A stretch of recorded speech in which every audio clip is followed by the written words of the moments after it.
Assalamualaikum warahmatullahi wabarakatuh. Kami dari kelompok 8 akan mempresentasikan proyek based learning kami tentang pemeriksaan toraks dengan anggota kelompok yaitu Nanda Rizky, Nabila Putri, Ella Azahra, Maulida Maya, dan Firman Saputra.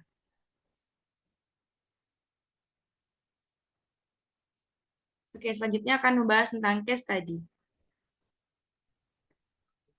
Oke, di sini kita membahas case study yang berhubungan dengan pemeriksaan toraks, yakni kasus pneumonia pada anak di Surabaya yang jumlahnya menurun dari 12.000 pada tahun 2021 pada Agustus 2022, kasus khususnya pada balita, kasus pneumonia jumlahnya tinggal 8.000, tetapi angka tersebut masih tergolong tinggi.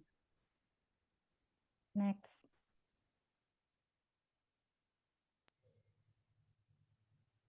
Selanjutnya mengenai hal yang melatar belakangi kami mengambil kasus ini, yakni didukung oleh hal yang terjadi sejak tahun 2019, yakni kasus COVID-19, di mana karena hal tersebut diwajibkan ketika kita ke rumah sakit adanya pemeriksaan fototoraks.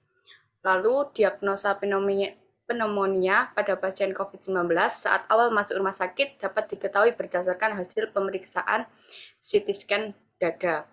Dan teknik pemeriksaan pada penyakit pneumonia dan kasus COVID-19 dilakukan pemeriksaan toraks proyeksi PA, di mana PA yakni posterior anterior dari punggung pasien. Lalu teknik pemeriksaan toraks PA ini akan menghasilkan gambaran mulai dari toraks yang berupa gauge dengan indikasi fraktur dan paru-paru dengan indikasi pneumonia ataupun COVID-19. Next.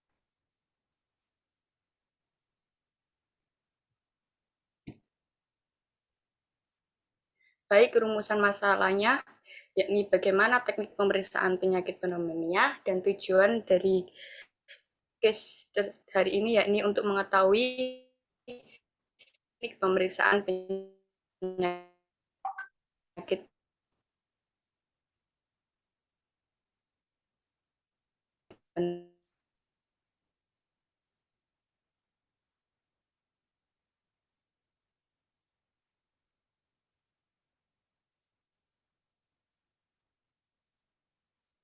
Oke, kita lanjut ke tinjauan pustaka. Tinjauan pustaka yang pertama menurut anatomi dan fisiologinya, pertama ada rangka dada atau toraks, adalah rongga berbentuk kerucut, bagian bawahnya itu lebih besar dari bagian atas dan bagian belakangnya lebih panjang dari bagian depan. Pada bagian belakang toraks disusun oleh 12 vertebrae thoracalis.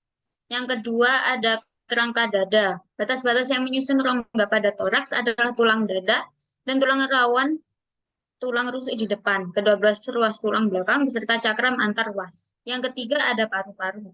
Paru-paru manusia terdapat pada rongga toraks. Paru-paru berbentuk seperti kerucut yang ujungnya terdapat pada atas tulang iga pertama dan pada diafragma terdapat pangkalnya. Paru-paru ini terbagi menjadi dua area, yaitu kiri dan kanan. Dua lobus pada kiri dan yang kanan terdapat 3 lobus. Yang terakhir ada jantung dan pembuluh darah besar. Jantung dan akar pembuluh darah besar tertutup dalam kantung berginding ganda yang disebut kantung perikardial. Pada mediastinum jantung terletak pada posisi miring dengan jarak kurang lebih 2/3 pada bidang median sebelah kiri. Macam-macam pembuluh darah besar yang ada di mediastinum dapat dibagi vena cava inferior dan arteri dan vena pulmonalis besar. Next. Oke, untuk yang selanjutnya mengenai tinjauan pustaka indikasi klinisnya. Untuk yang pertama yaitu infeksi traktus respirator bawah, batuk darah, trauma dada, nyeri dada, penyakit paru akibat kerja, dan aspirasi benda asing.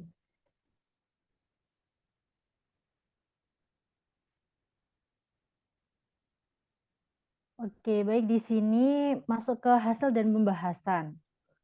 Pada pemeriksaan toraks untuk kasus pneumonia, posisi yang paling umum digunakan adalah posisi PA atau posterior anterior. Posisi posterior anterior merupakan posisi bagian depan tubuh melekat dengan bagi wall. Pada beberapa kasus tertentu, terutama jika pasien tidak mampu berdiri, posisi AP anteroposterior dapat digunakan sebagai alternatif. Lalu jarak reseptor gambar dari tube ke objek yaitu berjarak 72 inci atau 183 cm. Dan kolimasinya berada pada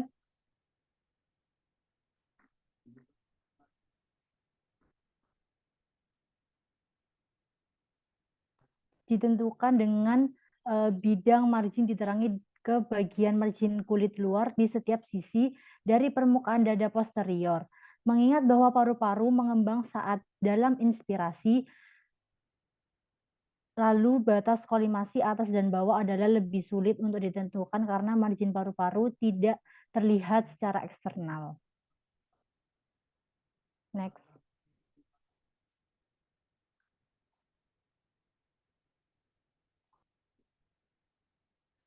Lalu kita berbicara dengan X-ray. X-ray dalam pemeriksaan toraks pasien rawat jalan, CR tegak lurus terhadap IR atau image receptor dan berpusat pada bidang mid-sagittal plane di tingkat torakal 7.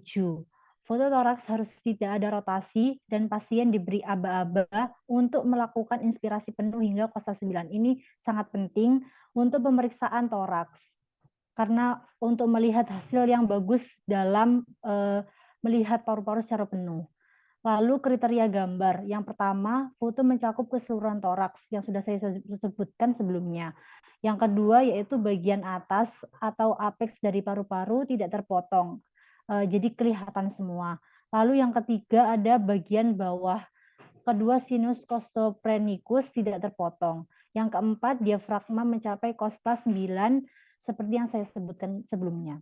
Next.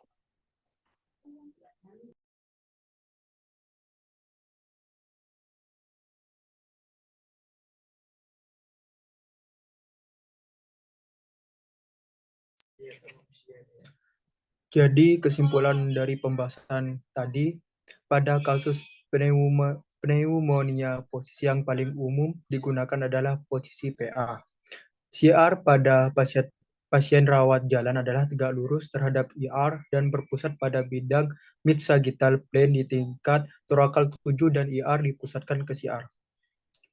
Pada pasien rawat jalan, pasien yang memakai kursi roda dan tidak bisa berdiri memiliki CR tegak lurus terhadap IR dan berpusat pada bidang mid-sagittal pada level 7 dengan kaset yang dipusatkan pada level CR. Foto toraks tidak ada rotasi dan pasien diberi aba-aba untuk melakukan inspirasi penuh hingga kosta 9. Untuk kriteria gambarnya harus mencakup keseluruhan toraks dengan bagian atas apex paru tidak terpotong dan bagian bawah kedua sinus costophrenicus tidak terpotong dan diafragma mencapai kosta 9 belakang. Next.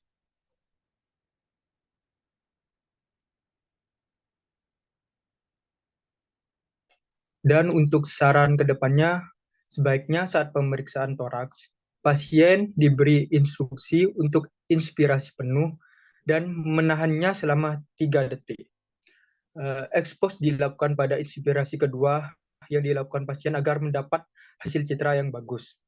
Yang dimaksud dengan hasil citra yang bagus yakni yang terlihat hingga kosta 9.